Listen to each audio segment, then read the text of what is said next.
EDO health Muzaffar گڑھ اور cardiology centre Multan کے اشتراک سے سیلاب متاثرین کو طبی سہولتوں کی فراہمی کے لیے موبائل میڈیکل ٹیم تشکیل دے دی گئی۔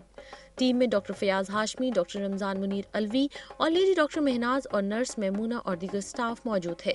موبائل میڈیکل ٹیم پورے ضلع میں متاثرین سیلاب کے پاس جا کر ان کو موقع پر علاج کی مکمل سہولت فراہم کر رہی ہے۔ میڈیکل ٹیم ادویات کی فراہمی اور چیک اپ کے علاوہ اگر کوئی مریض سیریس ہو تو اسے قریبی ہسپتال یا ہیڈ کوارٹر میں بھی شفٹ کرتی ہے۔ میڈیکل ٹیم نے اڈا خدائی پر تقریباً 200 مریضوں کا طبی معائنہ کیا۔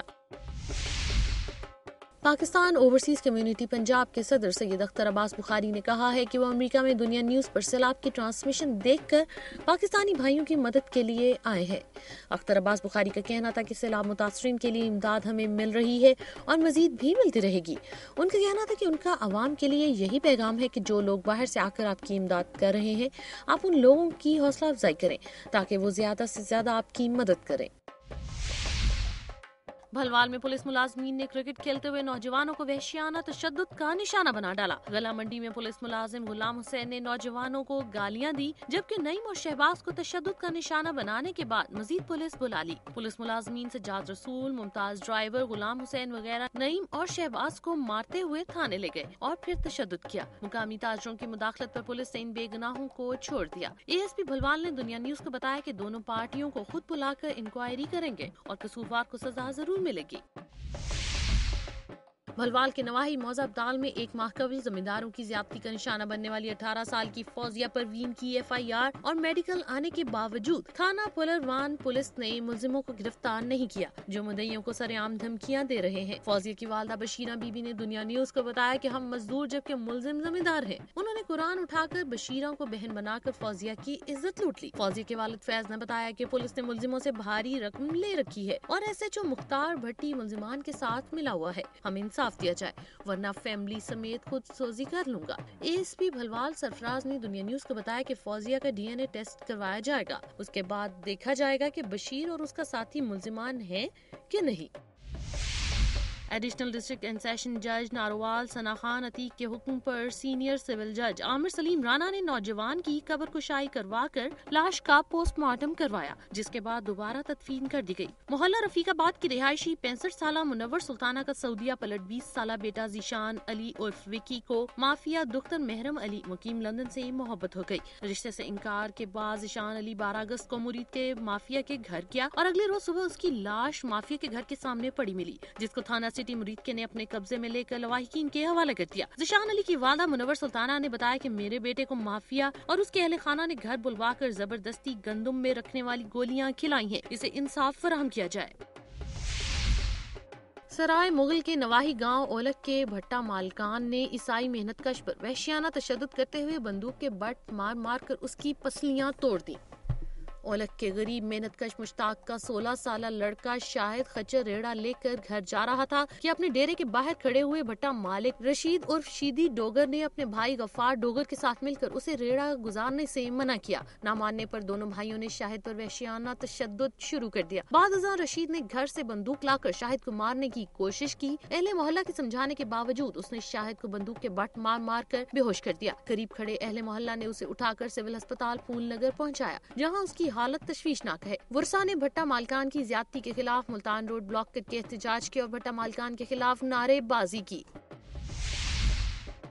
لالا موسیٰ GT روڈ پر آئل ٹینکر اور ویگن کے تصادم کے نتیجے میں ڈرائیور سمیت ایک ہی خاندان کے 5 افراد ہلاک اور 11 زخمی ہو گئے۔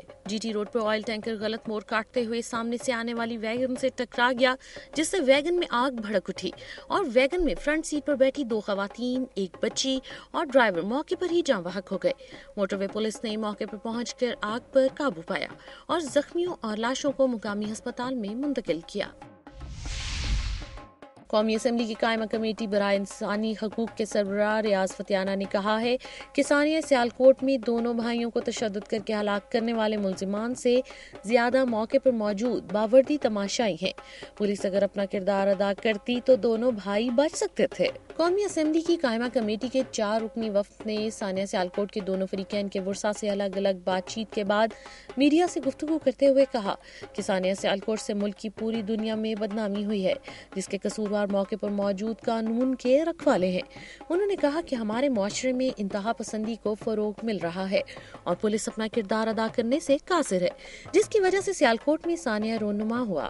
انہوں نے کہا کہ قومی اسمبلی کی قائمہ کمیٹی برائے انسانی حقوق ثانیہ سیالکوٹ کے اصل حقائق کو سامنے لا کر اپنی رپورٹ قومی اسمبلی میں پیش کرے گی اور ایسے کلچر کو فروغ دینے کی کوشش کی جائے گی جس سے ایسے سانحات رونما نہ ہوں۔ انہوں نے کہا کہ ثانیہ سیالکوٹ سے پوری دنیا میں ہماری بدنامی ہوئی ہے، تاہم میڈیا کے کردار کی وجہ سے پوری قوم میں بیداری اور ثانیہ نے قوم کو جھنجھوڑ کے رکھ دیا ہے۔ انہوں نے کہا کہ پولیس اپنے بیٹی بھائیوں کو بچانے کی بجائے اصل حقائق کو سامنے لا کر ملزمان کو کفر کردار تک پہنچانے میں اپنا کردار ادا کرے۔ قائمہ کمیٹی کے سامنے حافظ مغیث اور منیب کے والد سجاد بٹ، دادا خواجہ انور، چچا زرار بٹ اور وکیل ارشد محمود بگو نے کہا کہ ان کے بچوں کو پولیس کی موجودگی میں ناحق مارا گیا۔ اگر ہمیں جلد انصاف نہ ملا تو پوری دنیا میں لوگ لاٹھیاں اٹھانے پر مجبور ہو جائیں گے۔ مقتول ذیشان اور بلال کے ورثاء نے قائمہ کمیٹی کو کہا کہ حافظ مغیث اور منیب نے ہی ذیشان اور بلال کو قتل کیا، لیکن کسی عدلیہ اور حکومتی نمائندے نے ہمدردی اور تعزیت نہیں کی۔ ہمیں بھی انصاف فراہم کیا جائے۔ پنجاب اور خیبر پختونخوا میں تمام صنعتوں کی گیس 6 روز کے لیے بند کر دی گئی۔ ملک بھر میں CNG اسٹیشنز 15، 16 اور 18 تاریخ کو بند رہیں گے۔ سوئی نردن گیس کمپنی کی طرف سے جاری کیے گئے شیڈول کے مطابق قادرپور گیس فیلڈ کی سالانہ مرمت کے باعث صوبہ پنجاب اور خیبر پختونخوا میں تمام صنعتوں کے لیے گیس کی فراہمی بند کر دی گئی۔ اس سلسلے میں لاہور، گوجرانوالہ، ملتان، اسلام آباد، پشاور اور ایبٹ آباد میں تمام صنعتوں کو گیس کی فراہمی بند ہے، جبکہ ملک بھر میں 15، 16، 18 تاریخ کو CNG اسٹیشنز بند رہیں گے۔ دوسری جانب CNG کی بندش کے علاوہ پیٹرولیم مصنوعات کی عدم دستیابی کا خدشہ ہے۔ صدر راولپنڈی اسلام آباد پیٹرولیم ڈیلرز چودھری ظفر الہی کا کہنا ہے کہ آئل مارکیٹنگ کمپنیاں پیٹرولیم مصنوعات کی مطلوبہ مقدار فراہم نہیں کر رہیں۔ آئندہ دنوں میں CNG کی بندش کے باعث پیٹرولیم مصنوعات کی تباہی میں بھی قلت پیدا۔ اب آپ کو لیے چلتے ہیں جنت نظیر وادی کشمیر کی جانب اور نظر ڈالتے ہیں علاقے کی خبروں اور رپورٹس پر۔